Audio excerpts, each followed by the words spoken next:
There is no value to the United States in the Keystone XL pipeline. There is no value to us in it. There's considerable danger to us in it. This pipeline is crossing water aquifers, particularly the Ogallala Aquifer, that are precious natural resources that once polluted can take 5, 10, 15,000 years to recover. It is a 1,100 or 1,200 mile long terrorist bullseye, or even crazy person bullseye. It is taking poison from Canada. Tar sands oil are poisonous. Extracting the valuable stuff from the poison, the gasoline, the diesel fuel, and selling that overseas and leaving the poison here in the United States for us to deal with. And the best argument that Austin had for us is, hey, these companies are going to do it anyway. And I'm saying, why don't we stop them? Why don't we say no? I mean, we have a law on the books right now that says that you can't export crude oil from the United States. It goes back to, as I recall, the 70s. Why don't we just say you can't import tar sands oil into the United States anymore? We don't need it. And then let's take those subsidies and trust me, they're there, even when they're not explicit, even when it's not cash dollars. There are subsidies in as much as we are using the Fifth Amendment to take land away from people to give to a Canadian corporation all across the United States through eminent domain. That's a form of subsidy.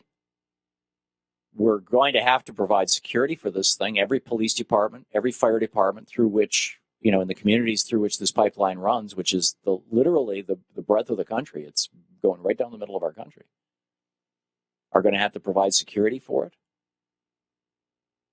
There's so many reasons why we shouldn't be doing this.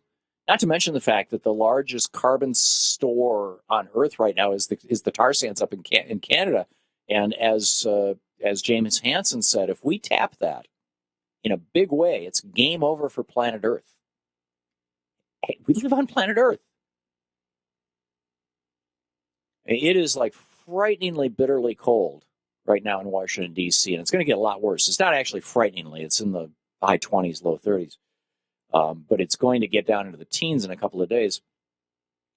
And we're on the Mason-Dixon line. I mean, we're sort of on the edge of it in the south. What's happened? What's happened is that this incredibly cold air from the Arctic regions is starting to drool way down south in the United States. Now, it's done this occasionally for decades, centuries, in all probability.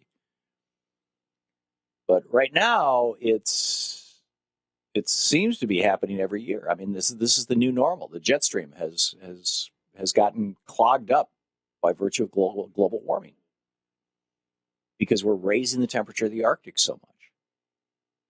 Do we really want to add to that? So, because there is no good argument to be made for the Keystone XL pipeline, and they always just figured they'd slip this by without us having a national debate about it, they've got to come up with lies.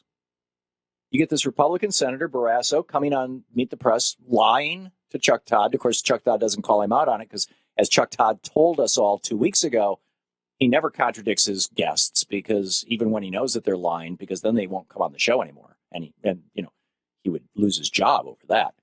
Or at least he thinks he would. I mean, somebody should show him Hard Talk, this show the BBC has where, the host takes on, like literally the prime minister, and just takes them apart. But so either you've got to lie about it, or you've got to say, hey, it's going to happen anyway. You might as well do it this way as another way.